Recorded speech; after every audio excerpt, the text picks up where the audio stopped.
Call to order Thursday, November 12th Commission meeting. First item on the agenda, October 8th minutes for review. Any changes? None here. None. All right, stand as written. Next item on the agenda, presentation of service awards to city employees. Good evening, Commissioners. Erin Giebler, Director of Human Resources. This is one of my favorite things that we do every year is our service awards, and that's the time that we get to recognize those employees who've been here 5, 10, 15, 20, sometimes 40, 45 years here at the city. So it's pretty exciting, though it is going to be a little different this year. Typically, we're standing room only with employees and their families.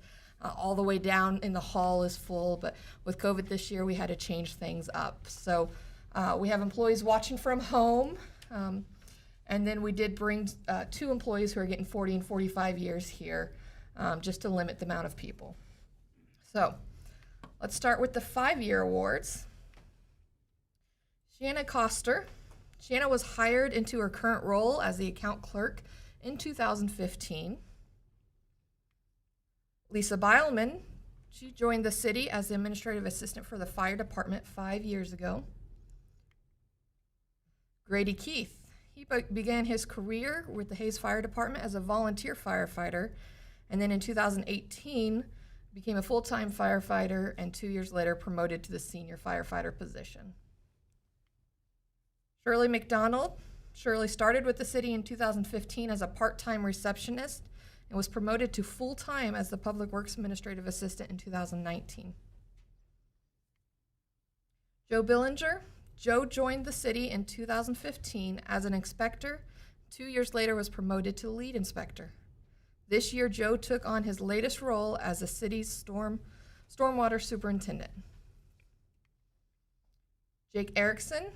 Jake was hired as a maintenance worker 1 in 2014 for the service division, or the street division, and has worked his way up to the senior maintenance worker level. Mike Bliss. Mike Bliss currently holds the position of senior maintenance worker after starting with the city in the streets division 5 years ago. Chris Smith. Chris is currently the parks superintendent for the parks department. Dan Bucher. Dan was hired in 2015 for the sports complex and has been a maintenance worker 1, maintenance worker 2, and is currently a park technician. Dakota Reese. Dakota joined the city as a police officer in 2015. He was promoted to master police officer in 2019, and less than a year later was promoted to a police sergeant, which is his current title. Philip Gage. Philip rejoined the city after a short break in 2015 as a police officer. He currently serves as a sergeant for the police department. Those are the 5 years, and let's move on to the 10 years. Erin Giebler. I was hired with the city in 2010 as the HR assistant, and a year later was promoted to my current position as Director of Human Resources. Johnny Rupp. Johnny started with the solid waste division in 2010 as a recycling collector, after working a summer as a park seasonal worker. He was promoted to maintenance worker 1 in 2015, maintenance worker 2 in 2017, and his current role is senior maintenance worker in 2018. Travis Hageman. Travis Hageman began with the Hayes Fire Department as a volunteer firefighter in 2009. 2 years later, he was hired full-time, and in 2019 was promoted to senior firefighter. Next, the 15-year awards. J.B. Burkholder. J.B. joined the Hayes Police Department in 2005 as a police officer, and in 2011 took on additional investigator's duties until 2014 when he became a detective. Greg May. Greg was hired by the Hayes Fire Department as a volunteer firefighter in 2005 and joined the department full-time the following year. He's currently a senior firefighter. Mark Augustine. Mark began in the Parks Department as a maintenance worker in 2005. He was promoted to park technician in 2009, and it's his current role right now. Stan Moore. In 2005, Stan joined the police department as an animal control officer and continues to serve the city in this position. You may know this next guy, Toby Doherty. Toby was hired by the city in 2005 as the assistant city manager and later appointed to his current role of city manager. David Valacine. David began his employment with the Hayes Police Department in 2005 as a police officer. In 2014, David was promoted to police corporal, and earlier this year, David was promoted to his current position of police sergeant.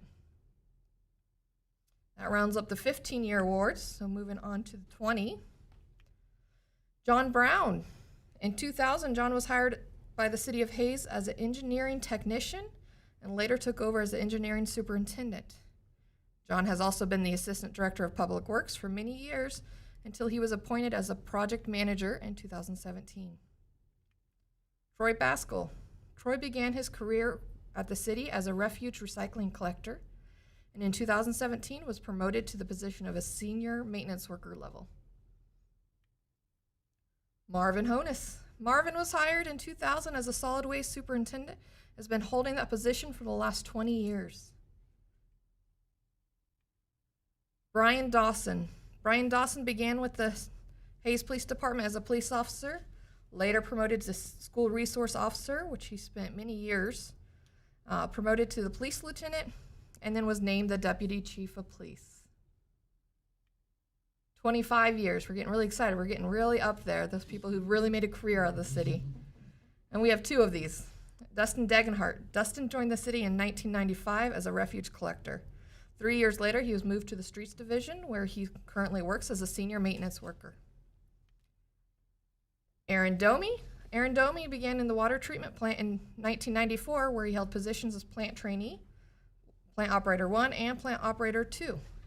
In 2006, Aaron decided to make a career change and joined the Hayes Fire Department as a firefighter, later promoted to lieutenant in 2015, then again in 2018 to his current position as fire captain. Some exciting ones. I'm going to let Kim take over for this part.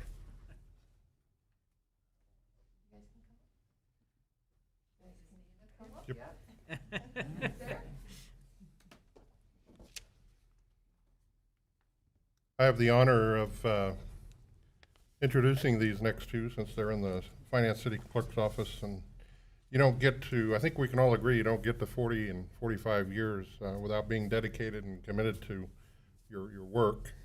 I truly believe these ladies love what they do, and their public service to the citizens of Hayes is exemplary. So we want to thank you ladies for your continued hard work and dedication. And they both have agreed that they each have about 10 years left in them. So Good. That's awesome. Good. So for 40 years, Brenda Kitchen.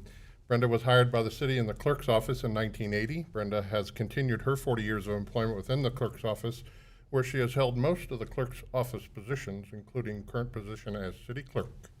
Brenda Kitchen.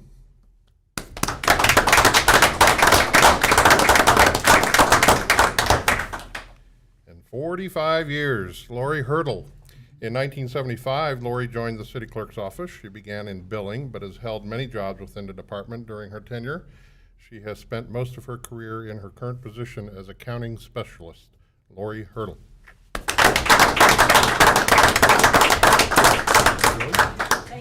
Aaron, you should have put a picture of each one of them the first day. I think we found one of Lori earlier today. There's some good ones. Yeah, there's some that we couldn't show.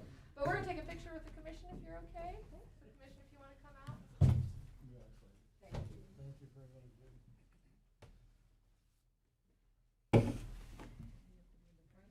I don't know how. How do you want to do it? However you want. I'm comfortable with the mask being a little closer. Here we go. Make sure we can see everybody. 1, 2, 3. Let me take 2 more. Smile. Yeah, I don't see those smiles. Thank you, guys.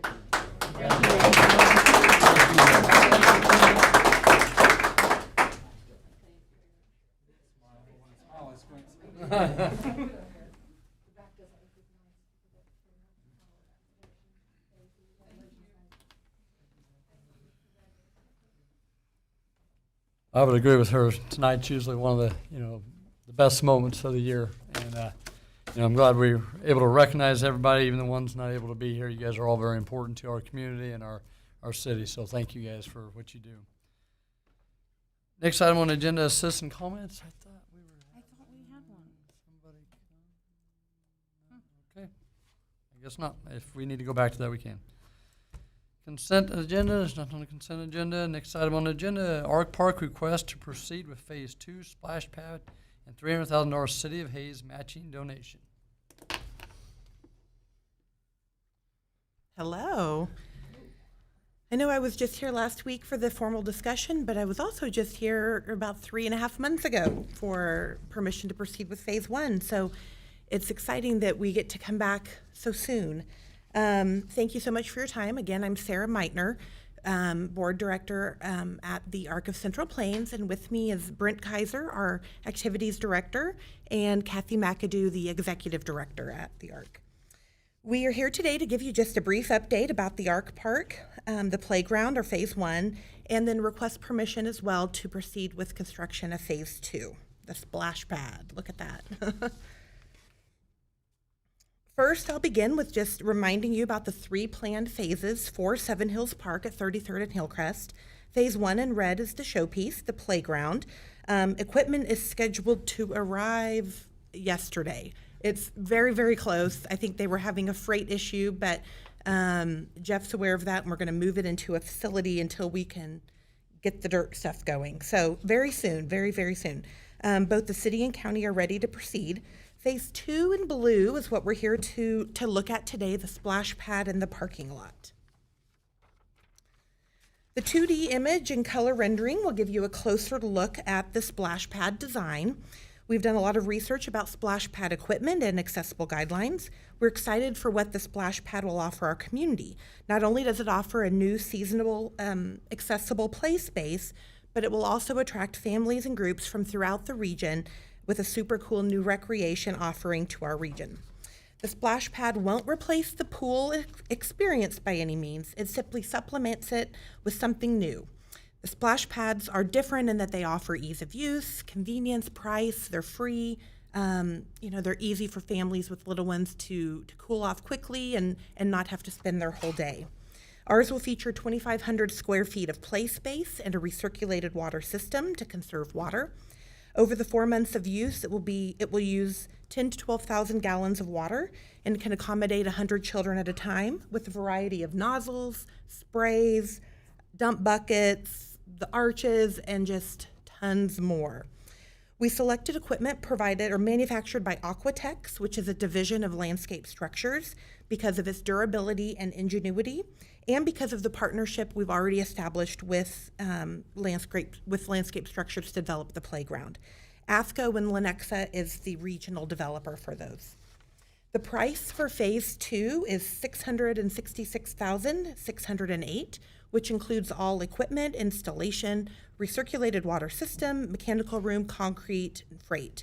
That price did increase since we last talked. I think we gave you a quote in August. It increased a bit because fencing costs have gone up. So this price reflects that and reflects the all-in total price. We did also get an estimate from Jeff about the annual cost, and it will run plan if weather can handle it. It would start May 1 of each year and go till about September 20th, and will cost the city about $8,000 in maintenance cost and labor and then materials, equipment, chemicals, things like that. With approval, we could proceed with ordering splash pad equipment by next week, the week after, pretty soon. That ensures that we can receive 2020 pricing so that our quote does not increase anymore. We could begin construction, hopefully, fingers crossed, by April, May, probably right in line with finishing up the flooring at the playground, so that we could get the splash pad opened in time for a 2021 debut. Our absolute limit would be the 4th of July. We want to try to get it open in June. So we'll see. Let's talk money. Money. We received a unique $300,000 offer from the Bob and Patricia Schmidt Foundation in September. This allowed us to begin fundraising specifically for Phase 2. To date, we've raised, and now this is not reflected, but around 38,000, maybe pushing a little bit more than that. And that includes our Drop in the Bucket campaign, where we were promoting it on social media and collecting funds. That campaign will continue. We have fundraising plans through the end of the year as well. The gift from the Schmidt Foundation also came with a request for the city, a challenge opportunity for a match. Your consideration is needed for an additional $300,000. That puts us just a hair shy of our total price. Similar to Phase 1, the Arc of Central Plains will continue with dedicated fundraising through the fourth quarter and beyond to raise all of the needed funds by next summer when final payments are due.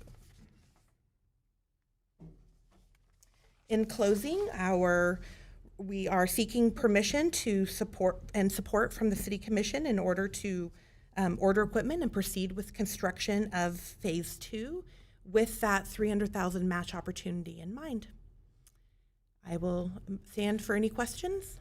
The hours, it won't be open 24 hours, will it? No, it won't. It would be probably daylight hours only. So it may be something that is a little bit longer in June and July, maybe a little bit shorter and when school is still in session, but that would be up to Jeff.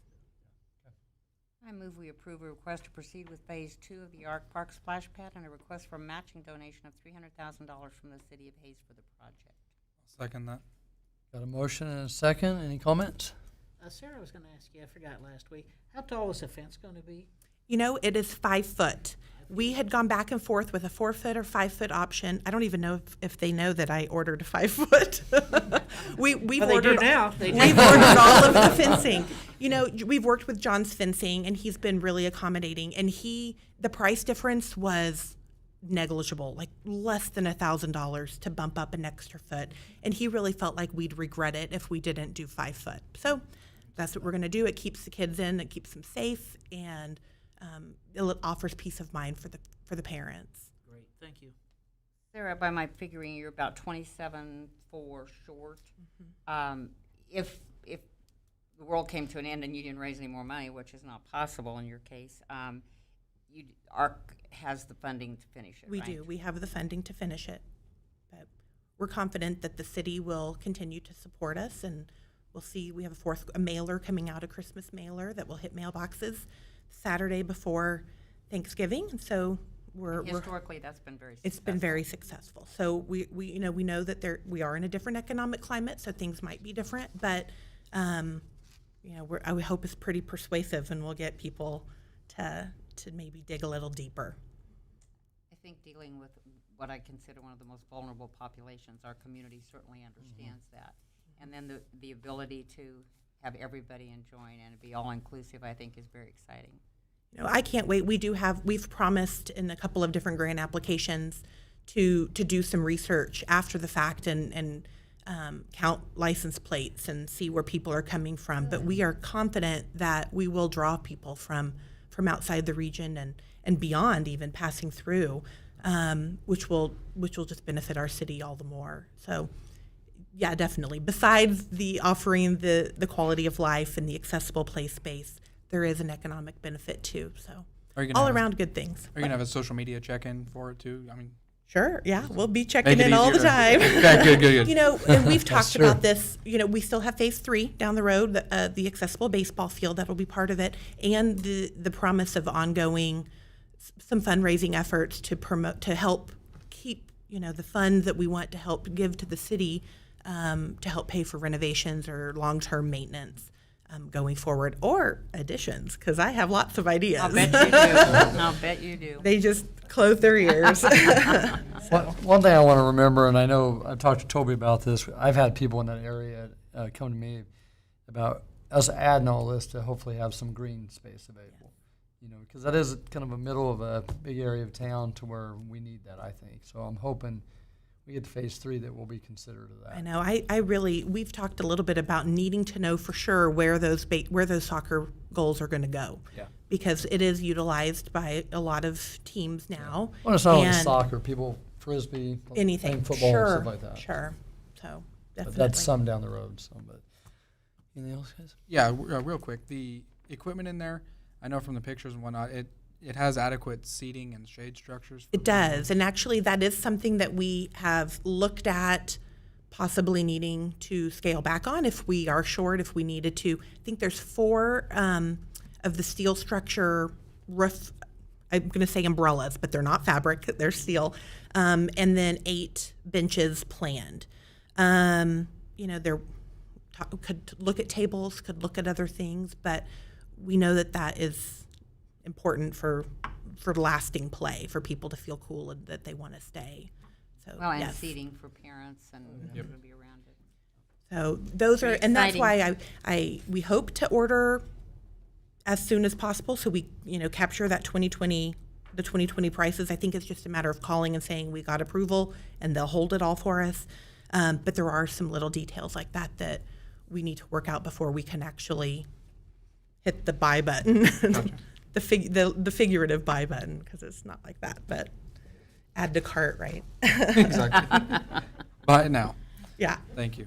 Well, I think we owe a big thank you to the Schmidt Foundation, Yeah. business owners in this community, many kids, that have done lemonade stands, and communities of this, or people of this community, and also hopefully people can continue to help donate and make this, do it right the first time. So it's great. I'm excited about it. So, any other comments?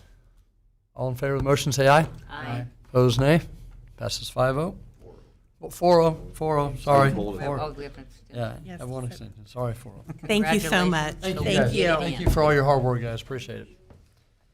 Next item on the agenda, 2021 health insurance for City of Hayes employees. Sorry about that. Michael?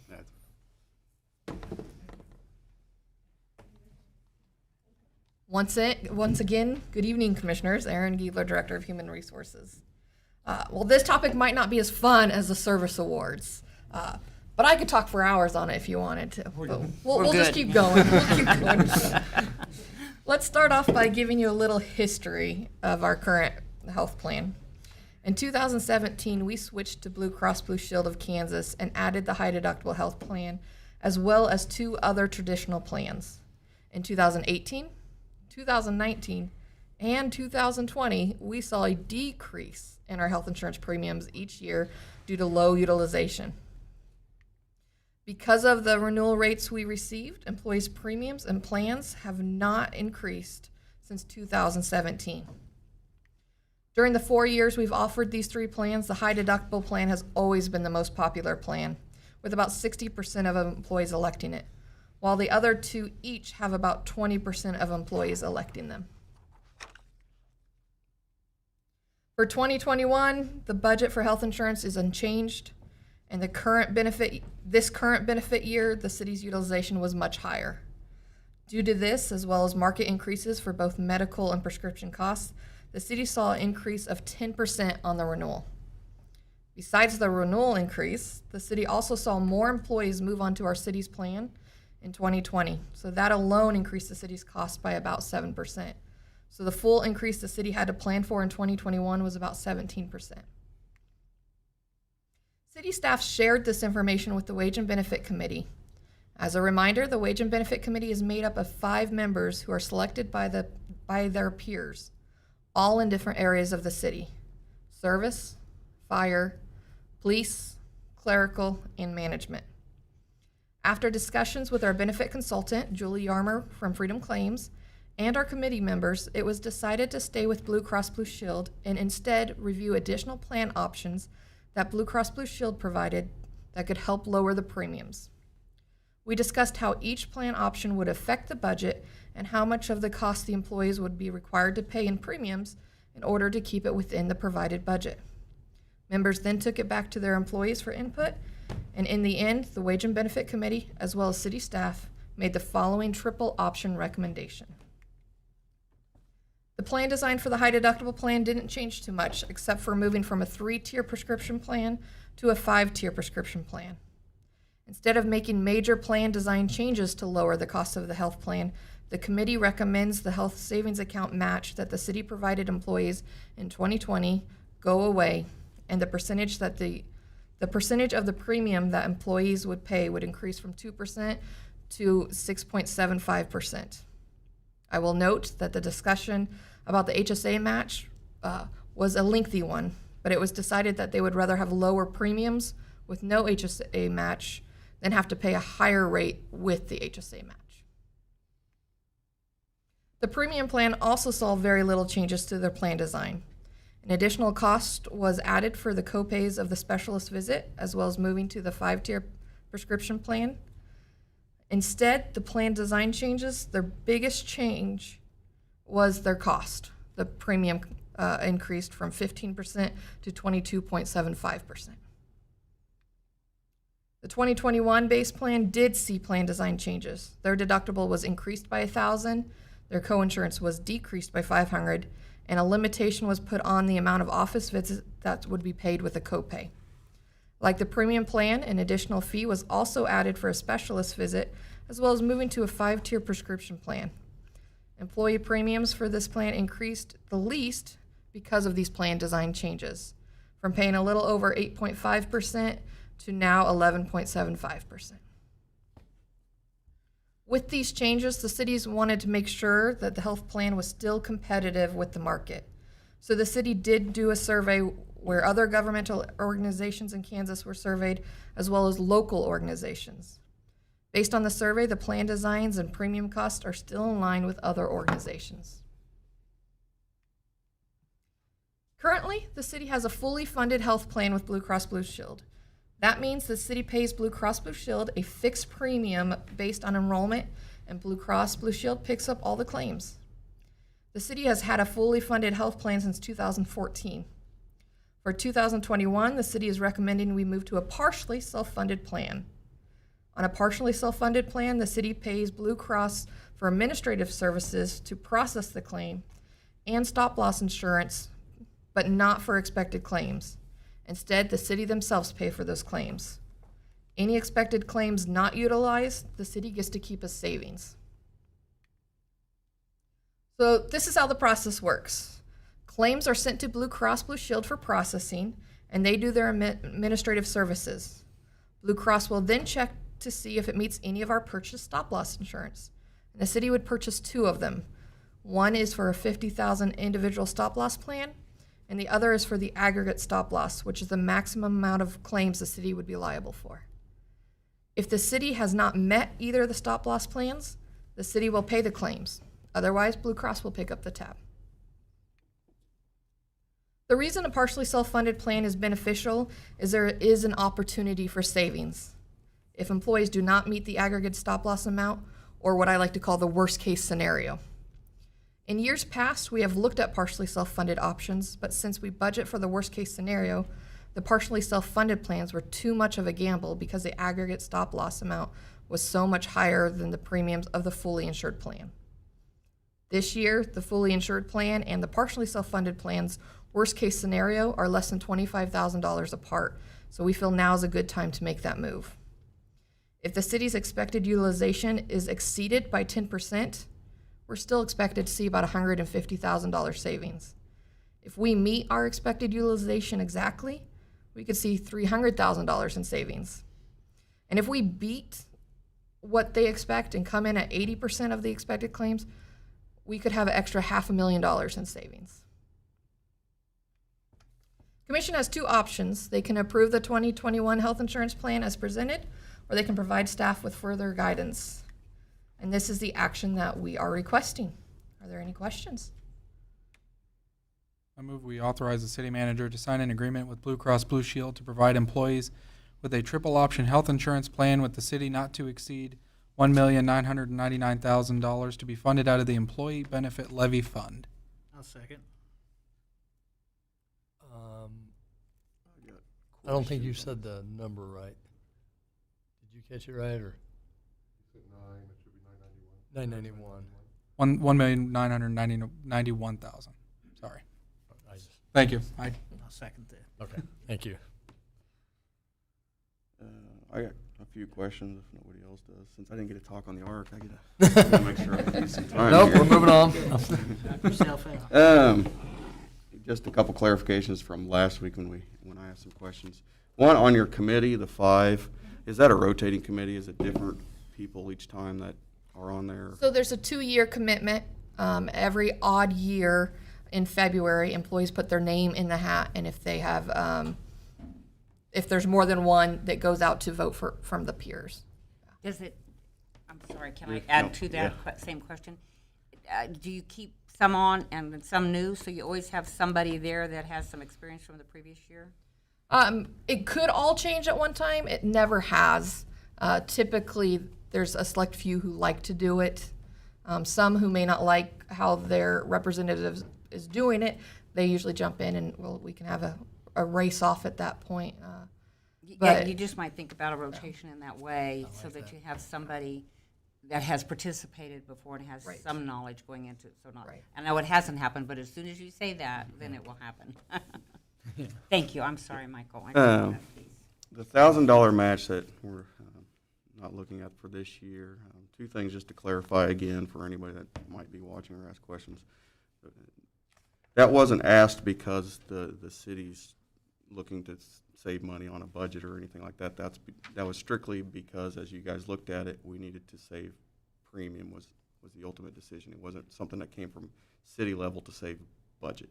Right. The wage and benefit, we looked at the numbers of what the premiums would be with it, what it would be without it, and they decided the high deductible plan, and the people who choose that a lot has to do with the premium And price. the premium would have gone up for all three. Yes. So even though the $1,000, the match, and to put it into an HSA is from a high deductible plan, the other two plans would have also seen premiums increase. Yes, about a 5% increase.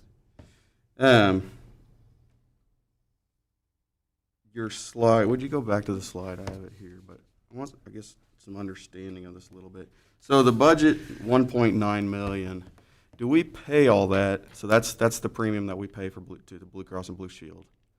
Right. So the numbers I have here is the full premiums. Then you would take out what the employees pay, which is why that number's above that 1.9. So we pay that. Do we get it reimbursed, or if we're not hitting our, if we're not making as many claims, we pay less as we go along, or are we paying the full amount and then reimbursed later? We pay as we go. So we'll get Okay. monthly bills for the administrative cost, which is the stop loss insurance and their administrative services. And then weekly we get, here were your last week's claims. Okay. And then we pay them as we get them.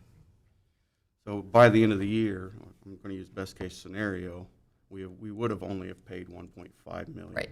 It's not that we paid 1.9 and then we're waiting for reimbursement. Correct. Okay. So the follow up on, and now I'm going to get some budget questions just to kind of prepare myself down the road and kind of get some clarification. So I'm going to, again, using best case scenario, we're paying out as the year goes. We're budgeting for 1.9. Come December, we realize we're at about 1.5. How do we capture that $500,000? And where do we put it? Toby Doherty, City Manager. The money will be captured within the levy fund for employee benefits. So if you look at the 2020 or 2021 budget, you will see a line item for contingency. Yes. So you budget and you levy for $11,000 times how many employees we have. And then that's the amount we get to provide health insurance for all the employees. If we don't spend that amount of money, it goes into contingency. And then we can use that. Right now, what we're trying to do is, when the commission first set the cap of limiting a cap for health insurance, would have been about 2010, I believe. And I believe the first cap was $9,500 per employee. It was recently raised to $11,000 a couple years ago. Initially, you have a little room to grow. That's why we've been able to give health insurance savings account benefit. Because the money is levied, the money comes in, we're able to provide that benefit outside of premium. In the past, we've done wellness programs and things like that, knowing that as our premiums increase, it's going to bump up against the cap of what's available. Well, we're there now. The premiums are increasing up where it's bumping up against the cap. So anything we could realize as far as savings will go back into contingency that can be used for the following year then, because there could be years where, from an expenditure level, we are spending more than that $1,900,000 whatever thousand dollars, but we're eating into contingency a little bit in order to pay for it. Because we do have for 2021 budget, 589,000 in that contingency. Yes. Is that budgeted with this in mind, or is this? That's budgeted purely as a carryover. It could be a worst case scenario if we had something come up that was totally unexpected, since that is an independent levy fund. If we had something come up from an employee benefit perspective that we had to pay for, we could take it out of that contingency. But mostly it is there to help us hedge our bets in future years to make sure that we can absorb those health insurance increases. The city can split the cost with the employees, and therefore there's not just a big hit to the employees, or we are coming back to the city commission saying we would like to increase the mill levy to 26 or 27 in 1 Our year. 2020 budget contingency was just shy of 400,000, but we have no 2020 estimate in here. Where are we at on that contingency for this year? I don't believe we've used any, have we? So that Right. potentially not, I guess knock on wood for the next month and a half, if we don't use that 400,000 on this 2020 contingency, if we move it forward to 2021. Yes, and then, so for 2021, the commission has budgeted $11,000 per employee for health insurance, so the 1.9 million, that's what you have levied to bring in. If we have a good year, we could add another $506,000 to that 400, and then that allows us to absorb a couple years' worth of rate increases on premium, but still stay within that budget cap, and the city and the employee could both sort of increase our portion a little bit, but nobody gets hit really hard. Is this information shared with all of our associates about utilization and so forth? And so they understand the kind of savings that can happen and what can do in the future? Thank you. Something we hit hard with the Wage and Benefit Committee, and really when we started the committee in 2010, I am so proud of our employees. They are very educated. They're the ones who asked for the high deductible plan to come back when we took it away for a while, and they know that their utilization can affect what everyone gets. So I am very proud of the education that our employees not only have, but when new employees come in, I hear them talking to their employees about, well, you know this. Here's an option for you. Did you think of this? So. This is really nice work, Aaron. Thank you very much. I appreciate it. Thank you very much. Anything else? Okay. Call for the vote. All in favor of the motion, say aye. Aye. Opposed, nay. Passes 5-0. Thank you so much. Next item on the agenda, 2020 Manhole Rehabilitation Program, our new water superintendent. No. Thank you, Colin. Yes. Good evening, Colin Belzer, Assistant City Manager. And tonight, we'll present the 2020 Manhole Rehabilitation Program. This is the third year, or consecutive year, of professionally rehabilitating manholes. And we intend to continue that, as Crispin would say, for the next 50 years. So the 2020 program includes rehabilitation of 46 manholes. You can see the general locations on the map. It'd be 27th Street near the highway, 183 bypass north of 13th Street near 19th and Harvest, and south of 13th Street and east of the Public Works facility. Here's kind of some zoomed into that. So this is just east of the Public Works facility. This area is actually larger collector lines with deep manholes. They're about 20 feet deep. This area is near 19th and Harvest, and these aren't as deep, but they are connected to a 15-inch line and require the concrete MS2A, which I'll talk about in a second. And then near the bypass, there's less of these. They're about 20 inches deep, so not very deep at all. So the problem, manholes do degrade over years. Lots of things can contribute to that. The acidic environment, loose material, debris, etc. So they do need to be taken care of every once in a while. Rehabilitation has a lifespan of about 50 years. So obviously we know why manholes are important, so we can get access to the blockage, allow for cleaning and maintenance. And so what does rehabilitation address? This will actually address the concrete and iron ring area. So here in a sec, next slide, actually you'll see this is what a well or a, excuse me, manhole looks like when it's not been rehabbed, and then afterwards. And so what that involves is removal of loose material, relining the insides with fiber or cement-like material or polyurethane.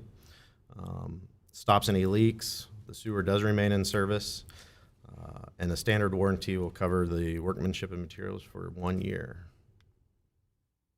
So the history of our program: in 2018, we did 30 manholes. In 2019, 50 manholes with approval not to spend more than $100,000. We're asking the same thing in 2020. We were planning 46 manholes, not to exceed $100,000. There are approximately 2,400 manholes throughout the city, and so if we do 50 manholes per year, that would be about a 50-year cycle that we'd be on, which that is in a recommended industry standard. We did receive 4 services was the low. You can see that on the right, about $73,000, and then you can see on the left box that was created down at the bottom, we expect to spend about $99,000. We're asking for up to $100,000, but based on what each manhole will require, some will use the MS2A, which is a concrete type material. That's the majority of the manholes, and then the polyurethane will be about a bit less, but it is a more expensive product, obviously. So the options are to award the bid to Mayor Specialty Services. They did do the work in the city last year, or for the 2019 program, so we are comfortable with them. They did a good job. You could provide alternate direction to the city staff or do nothing. And our action request is authorize the city manager to enter into a contract with Mayor Specialty Services. I move to authorize the city manager to enter into a contract with Mayor Specialty Services to complete the 2020 manhole rehabilitation program with a budget not to exceed $100,000 to be funded from the repairs and maintenance line item in the water reclamation and reuse budget. I'll second. Got a motion, a second. Any other questions? Do we have a rehabilitation program for our well houses? Sorry, Colin. We do some work in the, yes. Then Regular program. Yes, huh? we do. If you don't know, you could bring that back maybe to meeting. Water department does a fantastic job taking care of our system. Thank you. Any serious questions? Okay, all in favor of the motion, say aye. Aye. Opposed, nay. Passes 5-0. Thank you, Colin. Thank you. Next item on the agenda, commission inquiries and comments. Commissioner Melick, I have nothing this evening. you got nothing. Commissioner Burgess. I don't have anything to say. Commissioner Ruger. Oh, I just want to say I'm really excited to see the Arc Park moving forward, seeing how wonderful the community is, getting involved in that, and I hope they continue to stay involved with it. It's going to bring a lot of wonderful people and bring a lot of joy to a lot of kids and families, so really looking forward to that. Jacobs. I just want to one more time thank our employees. I think understanding when we have long-term employees, I think we had 28 introduced tonight. That's more than 5 years. I think it really speaks to leadership and department heads, and I think that's really important to understand. We have a great working environment in this community, and it starts at the top, and I want to thank Toby for that, but all the department heads are doing a wonderful job with all the associates, so particularly thank them. I also want to really encourage people to continue using their masks, being aware of what's going on around them, avoiding large gatherings as much as possible. We really are trying to keep this at bay. We had a big increase in numbers again from Monday to Wednesday this week.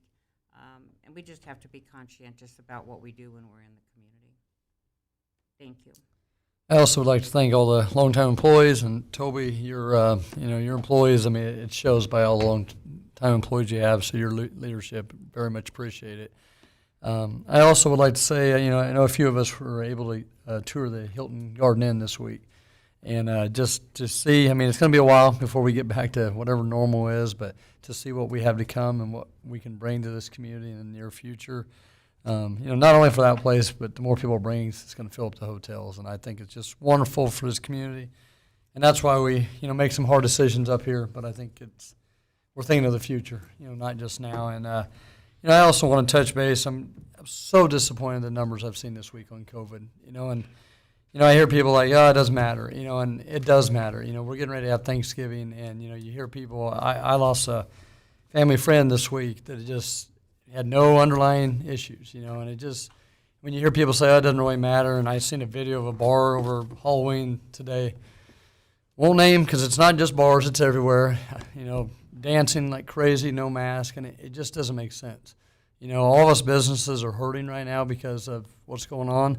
But just think when people go home for Thanksgiving, all these small towns around here, these kids from Fort Hays, you know, they may not get sick, but they take it to grandma or mom and dad, and just people have got to start thinking about other people than just yourself. And I know there's a lot of people in this community doing the best they can, and we thank you so much. And, you know, just please, people, think about other people, not just yourself. So, we're adjourned. Shut down the